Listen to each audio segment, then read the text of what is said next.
Hi, I'm Kale, and today I'm going to talk about sympathy versus empathy. There is an important distinction, and we can learn how to build our empathy skills, which might be particularly important these days.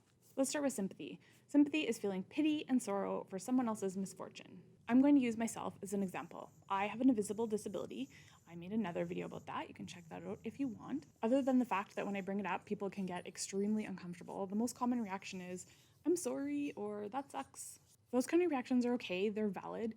We aren't taught how to respond and react when someone tells us hard or sad news. This is where empathy comes in. Empathy takes us farther than sympathy. Empathy is the capacity to place oneself in another's position. It is doing your best to understand or feel what that person is experiencing from their own frame of reference rather than from your own. In order to do that, in order to empathize with someone, we have to educate ourselves. We have to learn about that person's lived experiences. For someone to empathize with me, that means they have to learn about how being disabled impacts my life. For me, that goes beyond knowing that I experience pain every day.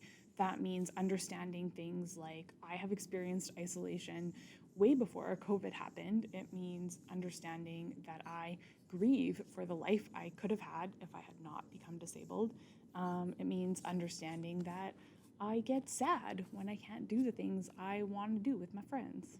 To widen that understanding to other people with disabilities, you can follow allies and activists on Instagram like Kelly at Disability Insights or Imani Barbaran at crutches_and_spice. It might look like reading books like Care Work, Dreaming of Disability Justice, or reading essays by Mia Mingus. She did so much for me. I can't express the relief and gratitude and how seen I felt when I first read Mia Mingus's essays. I'll list more resources down in the notes and feel free to add some in the comments if you have your own. Another option is talking to someone like me about their disability, and that's only if they're okay with it. Never ask marginalized folks to do the work of education for you. Maybe you have a close friend who has a disability, maybe it's a coworker, and maybe you felt too awkward to ask them about their disability. You can always ask. If they say yes, that's great. You can have some really awesome discussions. Don't ask them about their body or their medical needs. Ask them about their lived experience. And if they say no, accept that graciously, as you should every time someone gives you their no.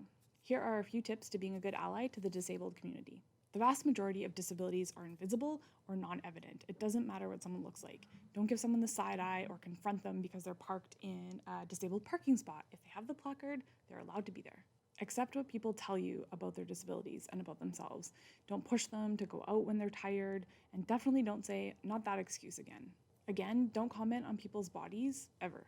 I've heard things like, oh, you're too young to have a disability, or you're too pretty to be disabled, you don't need a wheelchair. That doesn't really make any sense. Disability doesn't look like anything, and it leaves me sitting there feeling like I have to justify what I need in that moment. Don't make assumptions. Normalize talking about disability, especially with young people or kids if you're around them. One good way is to share this video. To see more videos like this, follow our YouTube channel, and I'll post links to our other socials down below. Thanks, bye!